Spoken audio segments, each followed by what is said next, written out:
Gateway Church revokes membership of critical congregant. Armed guards boot her from the property.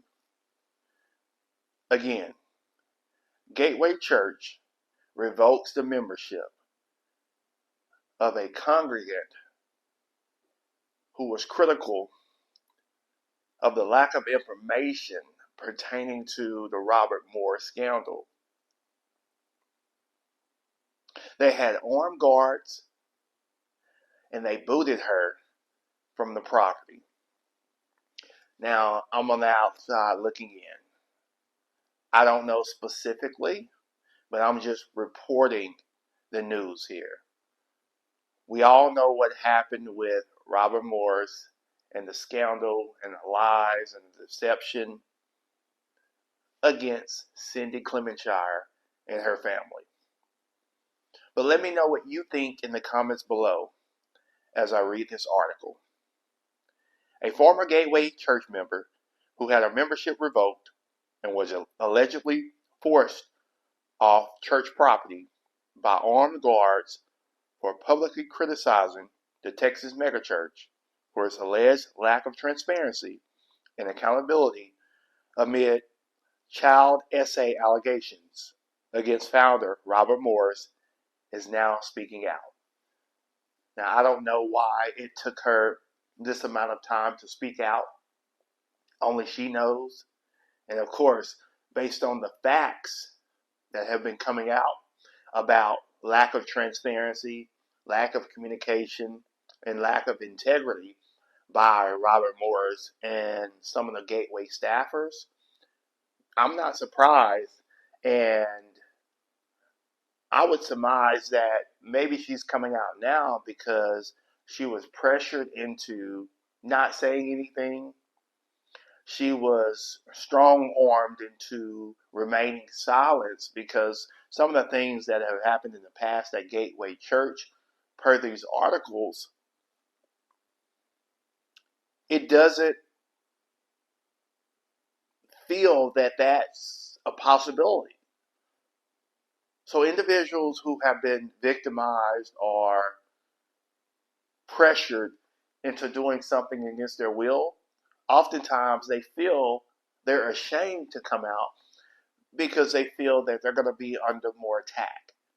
And this may be the case with this lady. Now, and I quote here by her, I will say this: in my 47 years of life, I have never had my church membership revoked, dismissed, as they wanted to call it. Valentina Hansen, she's a Grapevine resident and former Gateway Church member and volunteer. She told the Christian Post in an interview, "I've never had my volunteer opportunities be dismissed."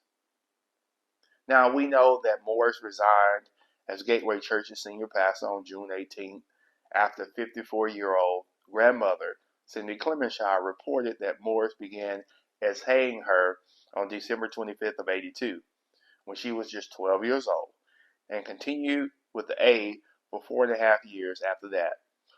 Morris's alleged actions occurred when he was a young minister, before he founded Gateway Church. Now, Hansen revealed on August 22nd that she, along with others, met with Trey Wilbanks, who's a lifelong Gateway Church member, or an elder, who has been giving updates at Gateway's pulpit since Morris's resignation, and Lorena Vale, the campus pastor of Gateway Church's South Lake campus, to discuss the handling of Clemenshire's case.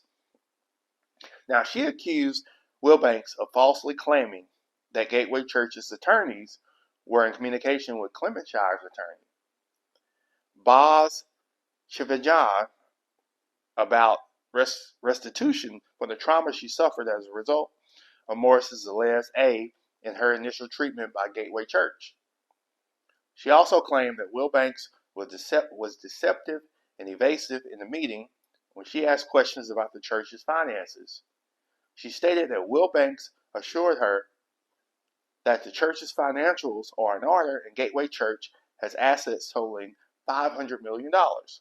Hansen noted that registered SO Stephen Wilson is reportedly still working at Gateway Church, and Wilbanks defended his employment. Wilson spent a year in prison for attempted indecency with a child in 2002, and he is now the head of Gateway Church's prison ministry. During our meeting, it was confirmed that Stephen Wilson remains employed by Gateway Church despite concerns. Trey Wilbanks stated, "There's a lynch mob after Stephen Wilson, and I won't allow it." He shared a story about Stephen Wilson, which contradicted archived newspaper articles, Hansen said. Gateway Church has no intention of making their financial records public from 2000 to 2024. They are joining ECFA and have a total asset of $500 million.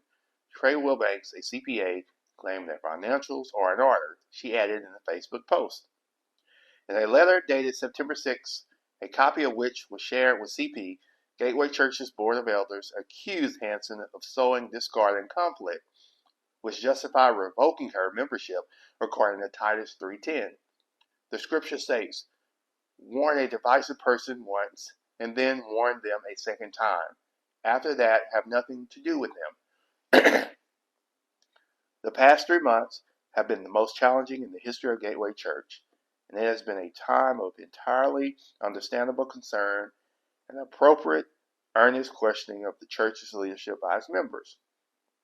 While acknowledging that we must rely on the strength of Christ to guide each and every one of our actions, the Board of Elders believes it has done and continues to do its utmost to be responsive and empathetic to current member concerns, Gateway's Board of Elders wrote in a letter to Hansen. The elders suggested they had no choice but to revoke Hansen's membership because she refused to foster understanding and reconciliation. So let me know what you guys think of this. These are the headlines. These are articles that is coming out in regards to Gateway Church. And it's not surprising that other members or ex-members of Gateway Church are talking and revealing what happened to them, allegedly. So again, let me know what you guys think of this. We'll talk soon.